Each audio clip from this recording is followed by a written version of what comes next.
Hello and welcome to Perspectives. A very interesting press conference by the Interior Minister today. I was very impressed by the steps that he's taking. The announcements he made were very encouraging. It's what I think this generation of Pakistan wants to hear. Radical changes, radical steps, and immediate steps. But the reason I'm mentioning this is because I was quite disappointed.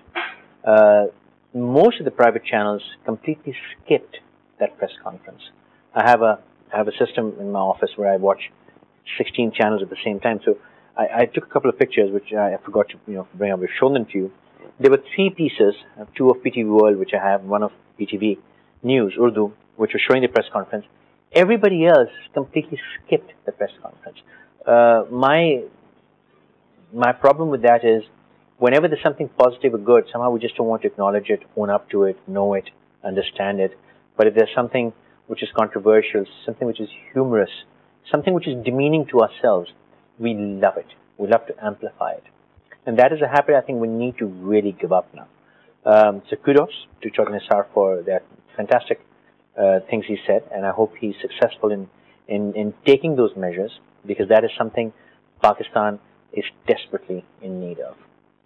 Yesterday, after the show, my dear friend Mr. Saad Amanullah, we were standing out and he said, well, let me give you a ride. So we got in the car and he was driving me home. And we got to talking at what he does and what he doesn't do. Turns out he's in severe trouble with his wife, he mentioned. And the reason is that he just does too many things. And she says if you do more, she's probably, going to do what my wife would do, is basically throw us out of the house. And he's sitting next to me and saying, don't say it, don't say it. If the missus is watching, it's all right. I'll reprimand him for you. But what we got to talking was that there is so much fantastic work that he's doing, and I was intrigued. And I said, well, why don't you come back tomorrow and we talk about some of that work on a serious note. The topic for tonight is the invisible hand. And the reason I talk about Mr. Nisar, and now this is, we don't want to acknowledge good things. Like, there's no news like bad news. It's great. But when you're living with bad news, I think what we need to do is just talk about good news. And there is a lot of good news. So Mr. Amanullah introduced me to some people. He said he's going to bring a few people who are doing fantastic work. And small world, 60 degrees of separation, coincidence. Two of them turned out to be old friends, whom my mistake that I had completely forgotten about and ignored. I think when you're doing current affairs TV, you get so caught up with bad news, you don't want to see good things in life. And I think you become half a psychopath, which I believe I had become. So Mr. Saad Amanullah is here, but I'd like to introduce people in their order. On my far right, Chief Executive Officer of Nair Jeevan, a low-income health insurance program, which last time I interviewed him, I think was 7 years ago. Mr. Ashar Hussain. Ashar, thank you very much. And I'm so glad that you're still in Pakistan and you're still doing this fantastic work. Kudos. We'll talk about it more in a moment. On my right, Ms. Zahida Hashmi, who is the Director of SOS Children's Villages of Pakistan. Zahida, thank you very much. Another project, SOS Children, I'd like to mention here, is something which I've been looking at for the past, easy 25 to 30 years I've been going to this place. I've stopped going there lately. I don't think I've been there in about 8-9 years. But they probably had the most fantastic, most amazing children adoption program in the way it gives them families, it creates an environment, and in fact the whole donation mechanism was phenomenal. Where you could adopt a child, where you could adopt a child's education, you could adopt a house, a family. I don't know if they're still doing all of that. Ms. Zahida will of course tell us in a moment. But I have personally seen this project do phenomenal work. So I'll thank you for taking time out. The gentleman who organized tonight's show, Mr. Saad Amanullah, who is, his day career as CEO of Gillette Pakistan, but I think we're more interested in what you're moonlighting as. So thank you. And my apologies for that little, but it's okay. I need to get you to talk. Damage is done. No, I'm not feeling bad about that. I'm just saying, but it's fun. I do.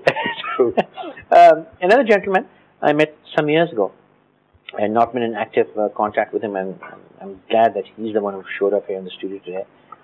He's been working with disabled people in Pakistan for many years, and now he's working with sustainable energy in a project called Eco Energy Finance.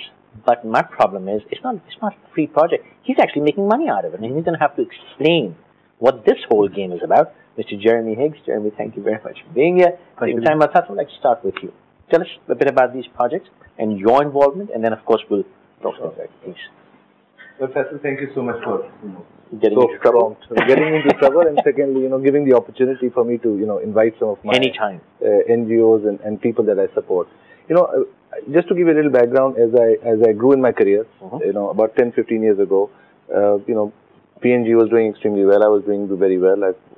And then, there was something missing in my life, which was like, it was too professionally driven. And beyond the 9 to 5. 9 to 5 and, the rat race and all of that.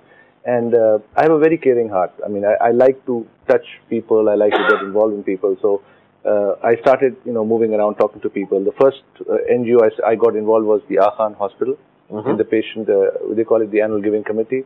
And that taught me how to, get involved in NGOs. Then Hope, I actually started the fundraising in Hope with Dr. Naveen Agbotwala.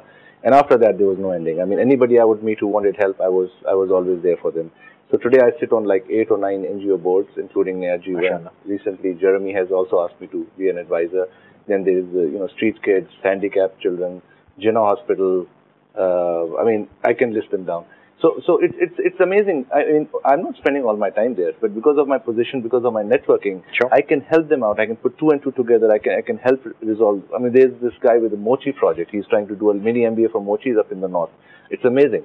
Yeah, I mean, you need to meet that person one day. I mean, he's trying to make these cobblers make money so they don't go back to Waziristan and join the Taliban. It's all about economy. If you make money. So well, in the short, I've got like 3 of them here, and I've been, Naya Jeevan is very close to my heart. I mean, I think the idea which he'll explain is really, this is the first time I've seen, like, if I want to buy health insurance on my own, I can't afford it. And for my driver and my maid, it's totally impossible. And they have come with, like, for 100, 200 or 250 rupees, you can insure your driver or your maid and give them health insurance. And when their health goes down, they really, I don't help them, they have nowhere to go. Hospitals have become too expensive. Similarly, the SOS Village is I mean, I've cried watching her talk about, she's like a mother of all these children. Yeah. And obviously the concept started, but it's amazing when you see all these orphans having a wonderful life, having a mother there, having brothers and sisters, having a mohalla. And eventually getting into the mainstream, actually. That's it, yeah. I mean, and in a very, very normal way. I mean, I don't think that kid ever realizes that he doesn't have a family anymore. I mean, मैं उधर गया बातें कर रहा था बच्चों से, ये मेरी बाजी है, ये मेरी अम्मा है. It's a whole family thing. It's a whole family thing. और ये मेरी auntie है. Auntie is the mother who lives in the other house.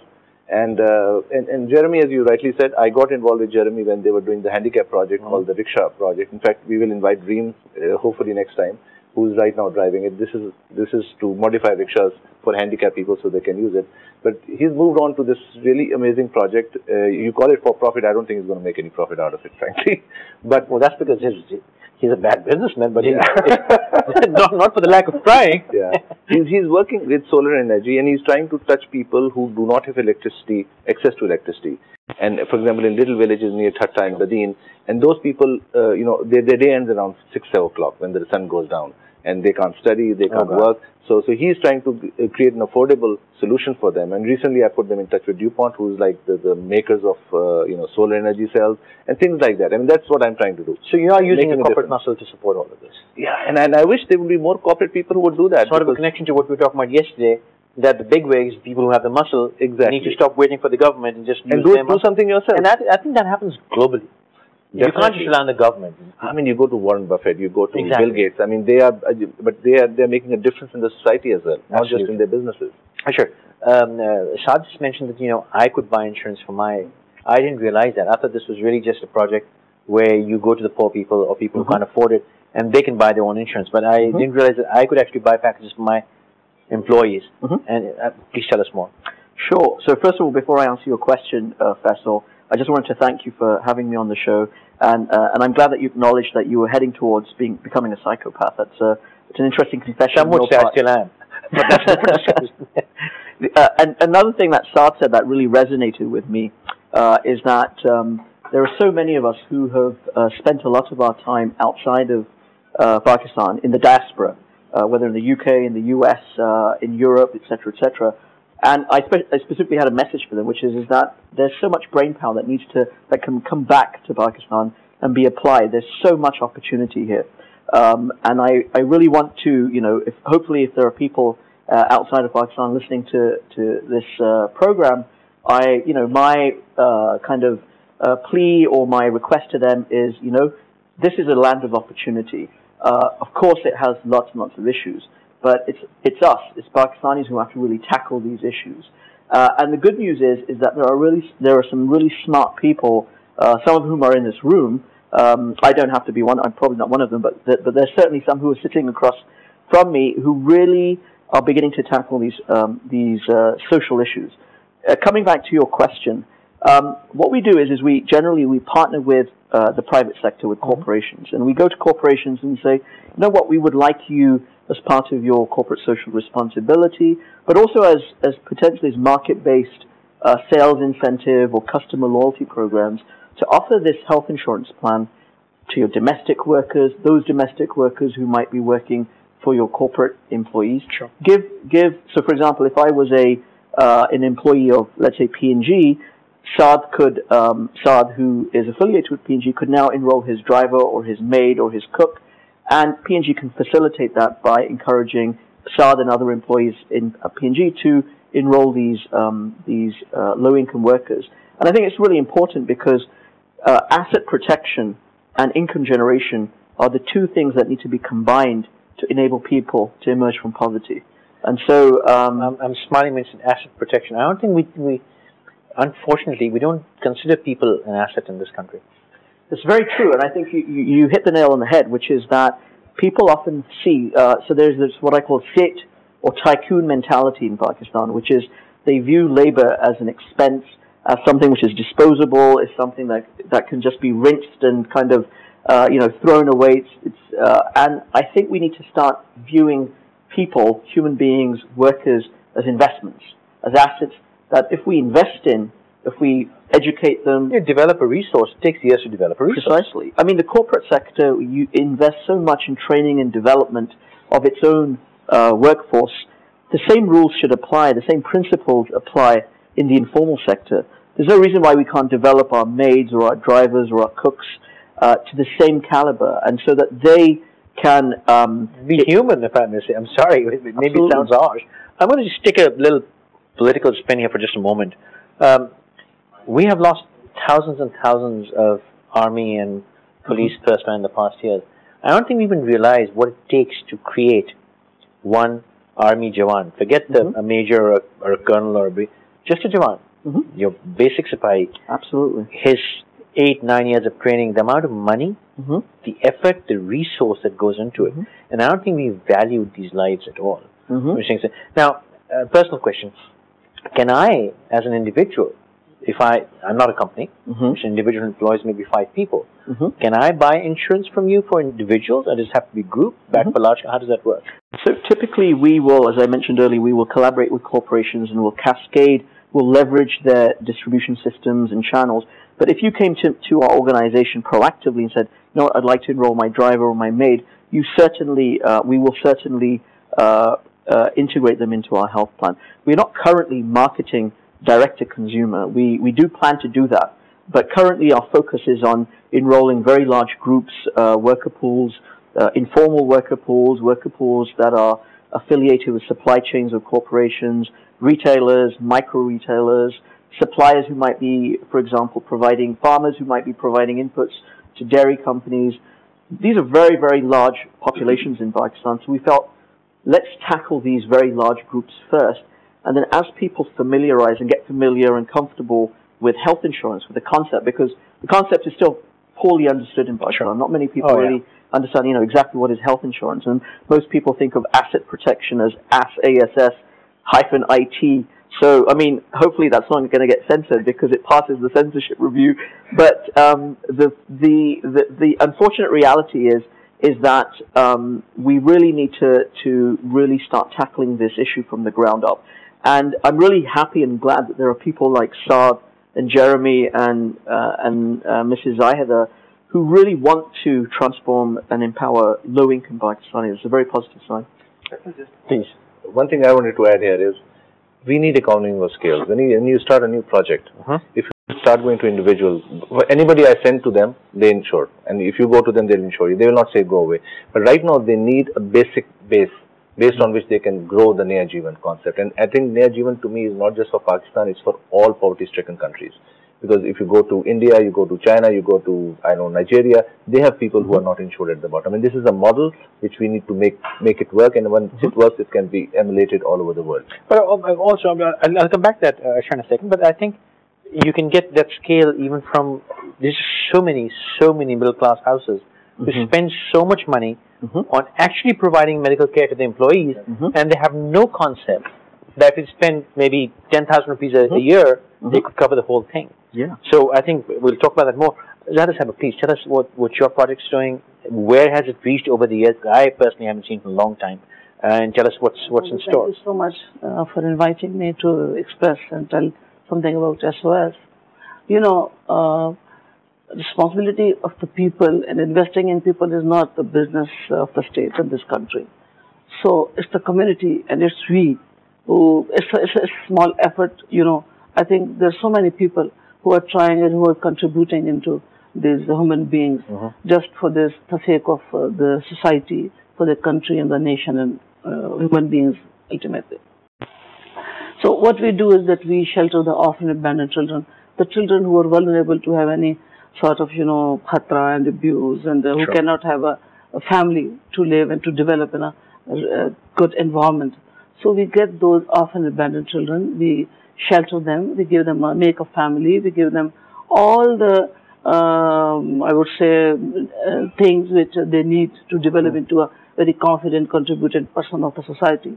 So what we do is that the children and a lady who needs shelter and a child, we bring them together and make a family. So, and we believe that a child's development is possible when they have sister and brothers, a family, a home, to have a sense of belonging and all the encouragement we obviously do. So at the moment we have around 170 children in the village in Karachi, but in Pakistan we have 13 such projects in different cities of Pakistan. And in Sindh we had just this village in Karachi, but alhamdulillah since last 3-4 years we started going into the interior of Sindh, and we have managed to make another project in Jamshoro, and mashallah the children and staff, they are working there and we are going forward. Now we are going to have another project inshallah in Khairpur, and we are working on that.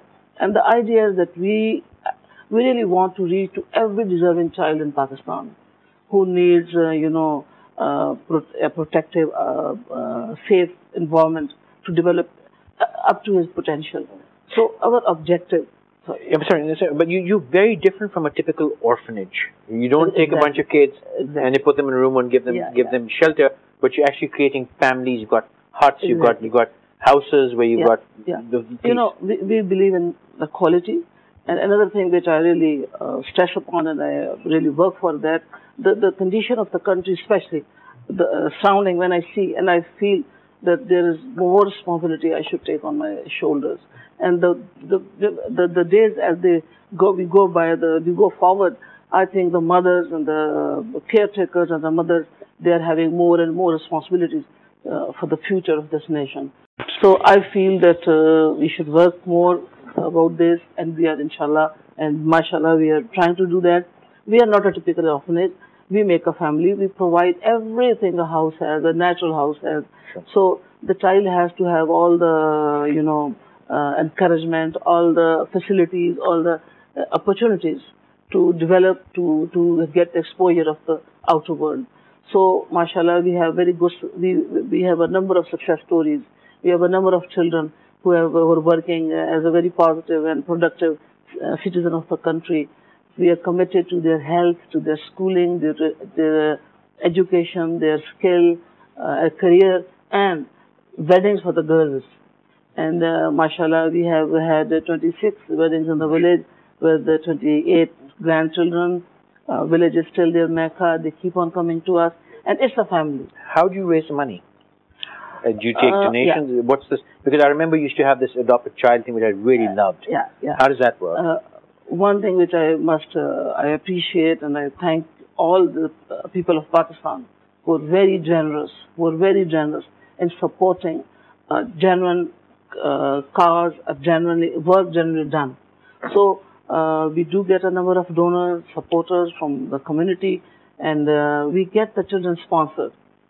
Right? We get the children sponsored. This is number one. For the maintenance of the children, we get sponsorship. Otherwise, we run the projects on the general donations, and people do help us.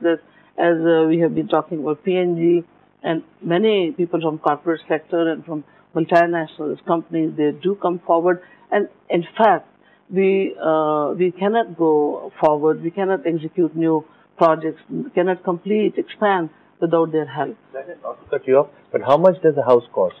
Oh yeah, thank you. It is increasing. Sure, whatever the current cost is. It's 30 to 35 lakh rupees. Okay. So that includes the construction furnishing. Yeah. Exactly. So for 35 lakh rupees, you give 10 children and a mother a house. Yeah. And believe me, when I go to this house, it looks like any other house. There's a kitchen, there's a lounge, there's a TV. Very nice. Some of them are like, and they've got a girl's bedroom, there's a boy's bedroom. It's clean, like stick, and kids keep it clean. Sure. And you know, once I came last year, and I saw this outside the house, there was this microwave packed stuff. And I was thinking maybe they've got some new stuff coming in. So I asked Zahida, okay, what are these? She said one of her women is getting married. A girl is getting married. And the way she said it's like her own daughter. And she gave me a wedding card. She said, why don't you come and join us?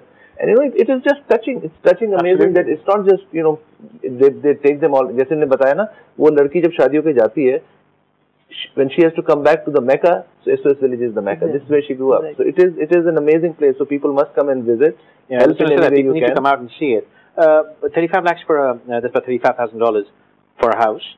But if somebody wants to adopt a child or just education, what? Yeah, it's 6,000 rupees a child. A month. A month, which includes the boarding, lodging, and everything. But we still need to go expand the thing. So it's a separate, I would say, head where we put the money. But the maintenance is 6,000 rupees.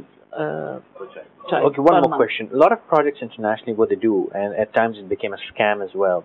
And I used to support one such project, which I think was just not right, and I backed out.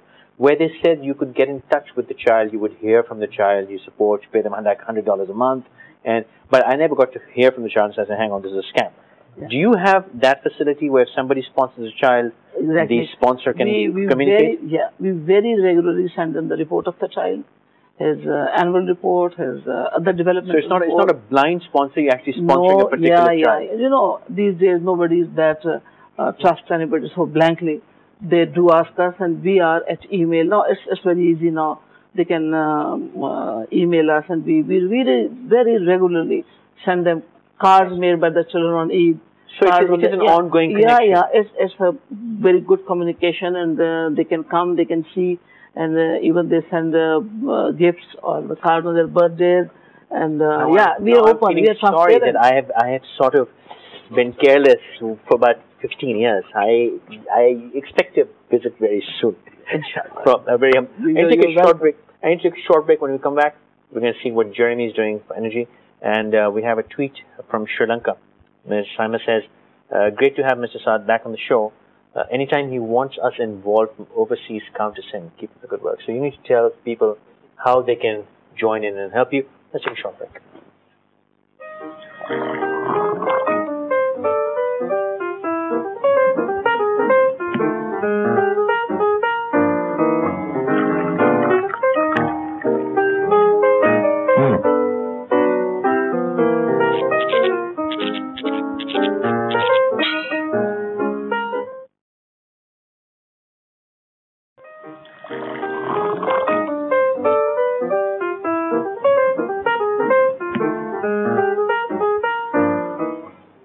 Thanks. Think of this watching perspectives. Jeremy, you've been here a while now.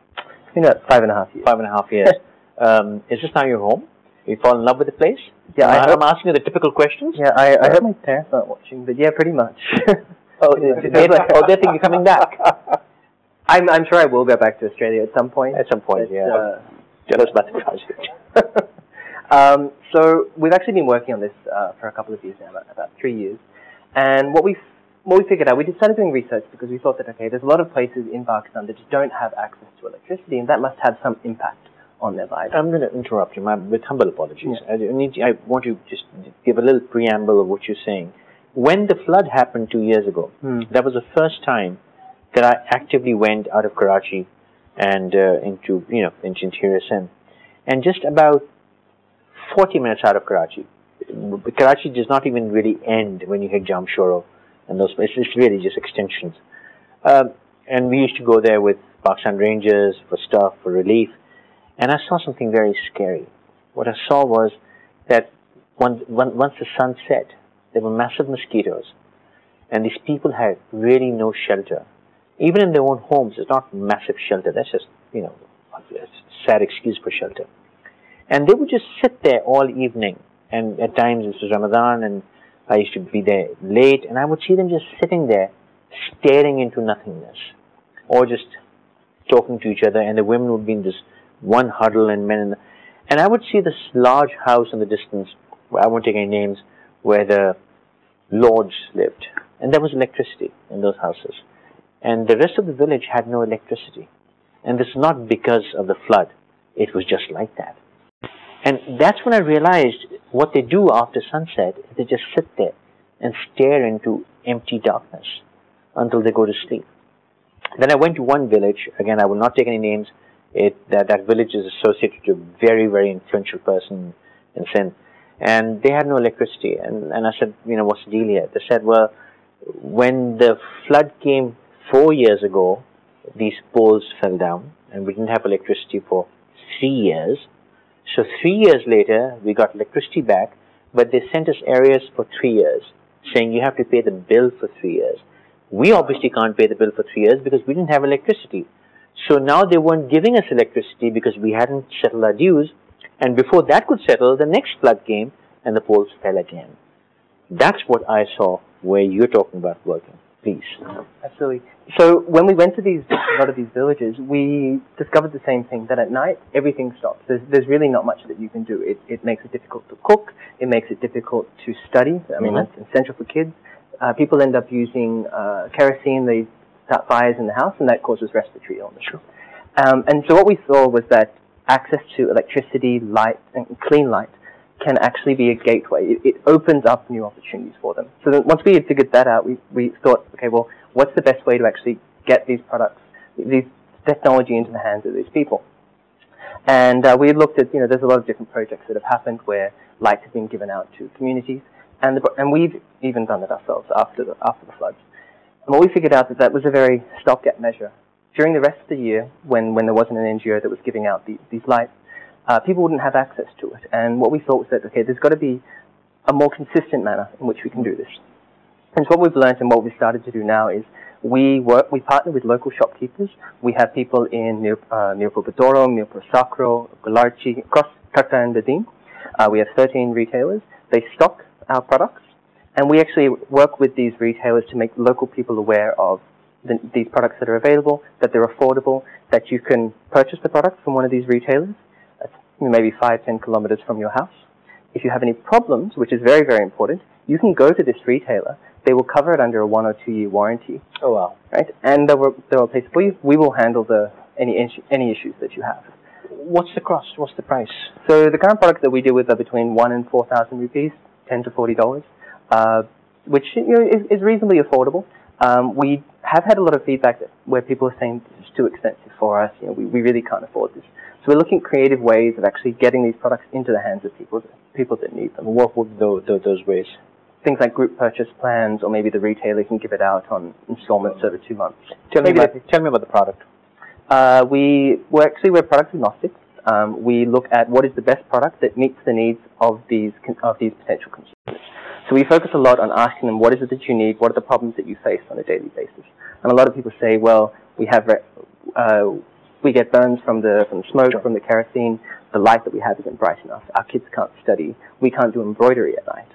And based on that, we then look at what is the right price point for these communities and what's the right level of brightness. So you're offering basically a solar electricity system for fans, for lights? We have started off with small standalone lanterns that maybe about this big. They might charge a mobile phone. And we've had a lot of demand. Again, it's based on a lot of feedback. We've had people come up to us and say, I want a fan because it's really hot. Yeah. And we don't have electricity, and it's going to make our lives a lot easier, a lot more comfortable if we can have this fan. So now we're looking at bringing these products. Okay, one question. You said, jokingly, we talked about earlier that you're not really a charity, you're trying to. But if somebody wants to sponsor these units, would you be taking those sponsorships? Yeah. And what would be the transparency in that sponsorship? Because, the people, it's like what? And secondly, it's a one-off cost. There's no running cost of this thing. So if you say $40, it's a one-off $40, and that's really nothing. It is nothing. So a lot of people would probably want to spend the $40 and say, hey, give it to, here $400, give it to 10 families. So what would be the mechanism for that? Okay. So as you mentioned, we are registered as a for-profit in Pakistan, but we're a registered non-profit in the US, and it's a hybrid entity. The non-profit owns the for-profit. So the profits that we don't make at the moment, but we will eventually, get cycled around. So there is a mechanism that if someone wants to donate, they can donate to the US non-profit. That's not a problem. And the beauty of it is that maybe someone will donate $40. And so with that, we will purchase these products. Someone will eventually get access to that lantern, but they'll also pay the retailer. The retailer is actually, they're getting a margin out of it. Sure. It gets paid back to us, and we will recycle that money because we'll be able to buy another lantern for it. So that $40 just keeps on cycling through. And rather than one family getting light, it can be over the course of the year, it could be 10, 20. It basically gets pumped into this self-sustaining economy. Absolutely. That's and what's the transparency if somebody wants to do this? How would it work? If we identify a village with 10 houses and 10 families, are you doing this? If not, then can we do it? Can the show be of any use? If we can showcase small sectors and get people to adopt them, I don't know. Actually, that outreach is very important. So if there are particular villages that people know of that aren't electrified, we can go into those villages and we can but do you know of such villages identified? How? Absolutely. So we actually have 10 staff in Taktar and Badin, and they go out to 2 villages every day. Identifying the locations. And we get a lot of data back from them, GPS, photos, number of households, fantastic. How many hours of electricity, which is important. I can tell you that across these about 1,000 villages that we've been to in the past couple of months, the average is 5 hours of electricity. Well, the interesting thing is when I was talking to Jeremy, and when we discussed, he updates me, I kind of do whatever he knows exactly which crops are going to ripen in which area, because that's when the money comes. Sure. His entire cycle works. He said, right now we are focusing because the sunflower has come on, and those people now have money. That's when he goes and hits them, right? And that's when these people can afford. Otherwise, they Jeremy, can't afford. look at you. And we save the money over the course of the year. That's the beauty. No, absolutely. And Jeremy mentioned something which I want to just say 2 words. He said they can't do embroidery. A lot of people might think, what's the big deal? Well, that's how they actually exist. That's the survival. Yeah. Doing embroidery is a major skill with the women in most of our villages. I'd like to open it to all of you. I'll read 3 tweets and you can build it from there. Maham says, I see you asking often where the hope is for Pakistan. The hope is sitting with you right now. I salute them for their work. I agree. Ms. Sama says, anytime it would be a pleasure to work with all of you and to support you whichever way we can from here. And then Maham again says, there's no shortage of great people who are doing great things in Pakistan. We just need to give them platforms to create awareness. Now, I'm going to take it from that platform. You guys are doing fantastic work. I've known you many years. I've known about you many years. How do you involve people? How do you involve young people? There are a lot of young people who are just dying to do something. They're hurting. How do you involve these young people, and how does this process become bigger? Sure. So we're fairly active, I'm sure Jeremy's group is the same, fairly active on Facebook and other social media. So we give youngsters the opportunity to not just to donate, but to more importantly mobilize their communities, because the most important thing is to activate the conscience of people within the country and outside the country, so that they start thinking that it's not only their responsibility, but it's actually in their interest to provide protection, health insurance, for example, to their domestic staff, as an example. We also we present, we do a lot of presentations at schools, universities, both in Pakistan and outside of Pakistan. And so, for example, we have some chapters at different schools and or universities where there are representatives who are mobilizing those communities. And thirdly, we have a number of interns, LUMs in IBA and CBM and Zabis are 4 business schools in Pakistan, but we also have other interns who occasionally will come from abroad through ASIC or through other student exchange organizations, and they will spend time with us on the ground, helping us or learning. Much of this is mutual learning, because they often will bring their ideas, their innovations, and they will often see innovations happening on the ground here, and so it becomes a cross-pollination or an opportunity for people to exchange ideas globally, especially the youth. And so we find that particularly helpful. And a lot of the youngsters are keen to not just to make money, but to do good for themselves and to do good for others.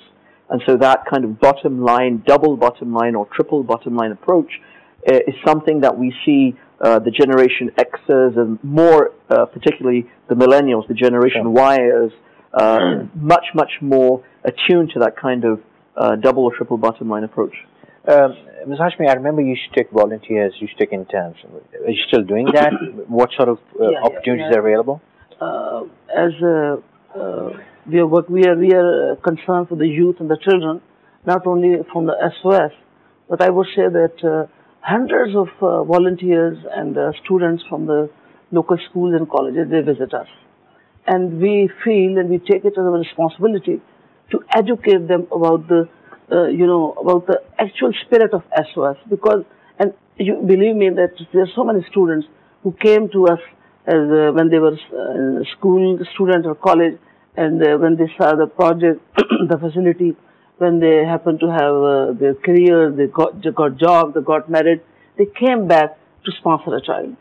So we really work on the volunteers also. At the moment in this summer program, at least I think we have 40 to 45 volunteers these days coming to SOS.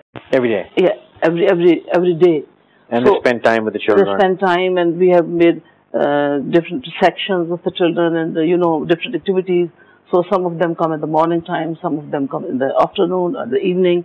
So in the morning time, they do volunteer in some contributing to the school things, school homework or things like that, some education thing. But in the evening, it's very lighter activities, playing, painting, making cars and games, dancing, singing, everything. So we involve a number of volunteers, and which I think they're also learning a lot of sensibility and a lot of, the responsibility to the community. And by this way, I would say that not only the SOS children, we are also, to some extent, we are educating the children from the good families, elite families, from the other schools, colleges. And another thing which I would mention, that we are also housing the ladies who are doing as their house mothers. They are also destitute. And I would say that besides these children, we are helping the society on this side also, that we shelter the woman who is not a woman-oriented adara, but to some extent we also... It's a mutual need thing, which is creating a second opportunity. A good number of women, they're also getting benefit and they're getting shelter and they're having... I think it's a perfect example. If you create a better society, it's not just one segment which gets affected. I think every segment benefits from it, and, directly or indirectly. We have a clinic in the village for the community. We have a school for the whole community.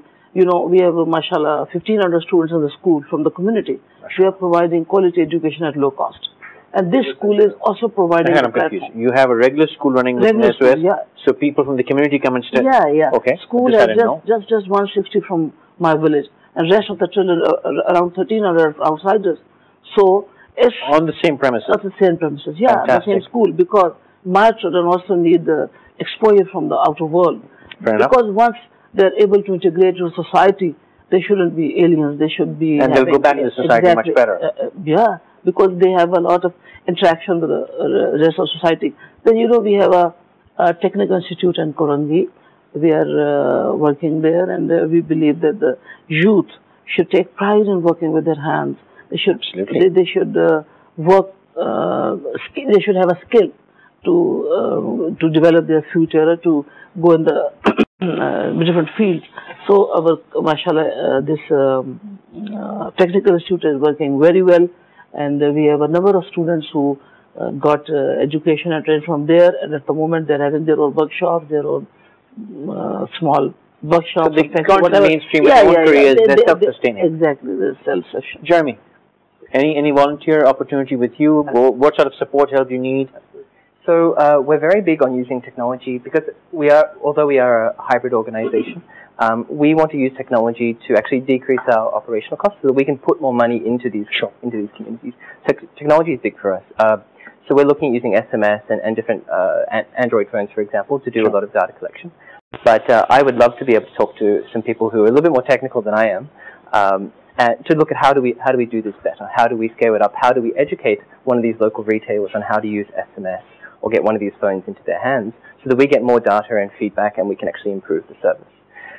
The other big thing is that if you know of a village or a community where there is no electricity, then we would love to know, because then we can actually expand into that with local support, which is very, very important, and actually move into there and provide energy access to local people. Well, I can personally offer you technical support, but that's my real business. I'm in the software business, and I know just about everyone in the software business, so I can muscle them. So that support, you've got it. Now it's up to you to come and get it. You're the one who didn't keep in touch. I will email you tomorrow. You're the one who didn't keep in touch all these years. Saad, what have I missed? Anything you'd like to add before we conclude? I mean, it's just heartening to see, you know, the tweets that are coming to you, and this is exactly what the objective is. And, you know, thank you for giving the opportunity. I mean, some people who would like to contact me, I mean, I've got a personal email, saadwxyz@gmail.com, saadwxyz. The reason I'm giving this out is if you are abroad somewhere, you want to support an NGO, I sit on like 8 NGOs, and I support another 10. So I can send you information, I can send you links, and I can help you get connected. I mean, I have nothing to gain. At the end of the day, you stay in touch with SOS Village or with Jeremy or, you know, with Nea Jeevan or Jinnah Hospital. But there is amazing amount of work on the ground. And I think that is really what is so heartening about this country. And I think philanthropy in this country has reached a stage which is just unbelievable. Maybe it's because the government has shied away from it, but I think the people have really stood up. And to me, I'm just overwhelmed. I mean, every day I meet somebody new, and again, it goes back to, you know, my story that either I should take it or not take it, but, you know, I mean... I didn't want to touch upon that again. You started it. Yeah, no. I was just let it go. But just to finish this off, alleviating poverty is, I think, a very critical thing, and we all who are watching TV, who have got what it takes, we have a car to drive, we live in a home, we've got air-conditioned houses, I think you need to find some time to even help one person. At the end, it will make a difference. Thank you very much, all of you. Take time out. Something Asher said earlier has taken me back a few years. When I used to be on Sama TV and I used to do all these social awareness shows, there was a line I used to very typically use. And when Asher said that he was pleading and requesting Pakistanis all over the world to come in. I didn't want to interrupt him then, but I would say now, there's no pleading, there's no request. It's all right. Anybody who doesn't want to come, that's all right. Work will happen. Work is happening, will continue to happen. God provides. Wherever there's a need, there's a provider. And God uses instruments. And I've said this many times before, I'm saying this after many, many years. This is not a service. This is an opportunity. This will happen. Somebody like Saad or somebody like Jeremy or Asher or Zahida Hashmi will be doing their work. The question in the end will be, were you a part of it or not? People will get fed. God will provide for them, either through Asher or through Saad or through anybody. They will get their sustenance. They will get their electricity. They will get their homes. They will get their families. The only question in the end would be, were you a part of that change or not? And that's not service. That's a massive opportunity. Avail from it. It's an investment in your own future, in your own end. And all these fantastic things we take so much pride in. I know people, and one of these days I need to get Salma Tariq back on the show. It takes a moment to lose your wealth. It takes a moment to lose your health.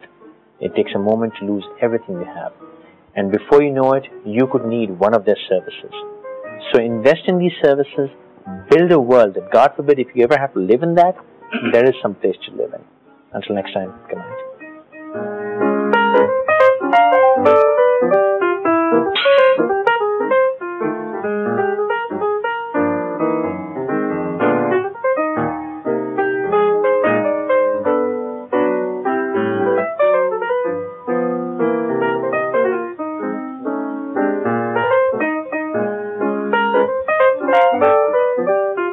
you.